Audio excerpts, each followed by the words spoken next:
أسمو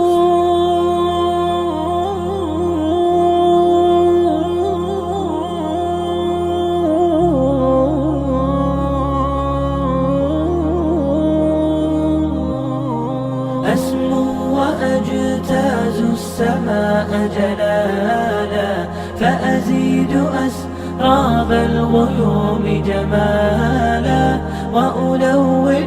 الدنيا بأجمل بسمة،